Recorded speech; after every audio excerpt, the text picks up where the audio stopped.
62वें राष्ट्रीय रक्षा कॉलेज पाठ्यक्रम दीक्षांत समारोह में रक्षा मंत्री राजनाथ सिंह ने सैन्य अभियानों में क्रांति लाने में आर्टिफिशियल इंटेलिजेंस की क्षमता पर प्रकाश डाला। सार्वजनिक बैठक को संबोधित करते हुए उन्होंने जोर देकर कहा कि सैन्य नेताओं द्वारा लिए गए निर्णयों के दूरगामी परिणाम हो सकते हैं, जो युद्ध के मैदान से परे और कूटनीति, अर्थशास्त्र और अंतर्राष्ट्रीय कानून के दायरे तक फैल सकते हैं। जम्मू कश्मीर के उपराज्यपाल मनोज सिन्हा ने सीएम उमर अब्दुल्ला के नेतृत्व वाली कैबिनेट द्वारा पारित प्रस्ताव को मंजूरी दे दी है, जिसमें केंद्र से जम्मू कश्मीर को राज्य का दर्जा बहाल करने का आग्रह किया गया था। जम्मू कश्मीर के राज्य का दर्जा बहाल करने के लिए जम्मू कश्मीर पुनर्गठन अधिनियम 2019 में संशोधन की जरूरत है।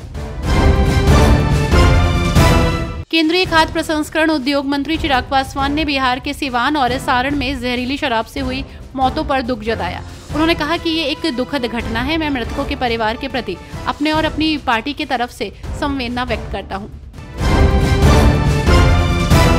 हरियाणा चुनाव परिणाम पर बोलते हुए भारतीय जनता पार्टी के नेता अनिल विज ने कहा कि हरियाणा के लोगों ने बीजेपी को इनाम दिया है।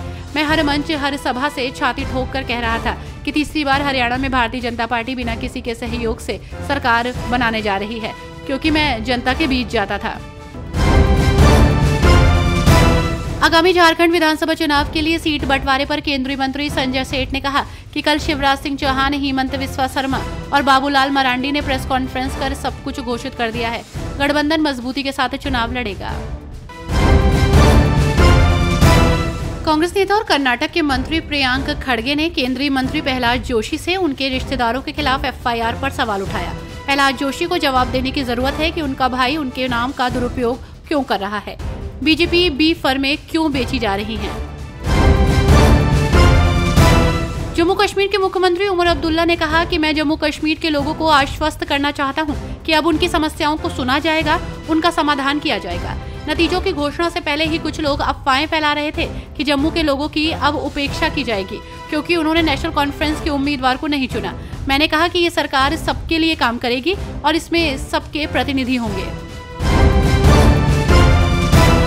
बहराइच घटना पर नेता प्रतिपक्ष माता प्रसाद पांडे ने प्रतिक्रिया दी है। इस घटना को मैं देखना चाहता था, जानना चाहता था, घटना की सत्यता जनता के बीच रखना चाहता था। मुझे तो छोड़िए, मेरे पार्टी के कार्यकर्ताओं को जहां घटना हुई है वहां जाने से रोका जा रहा है और नहीं जाने दिया जा रहा।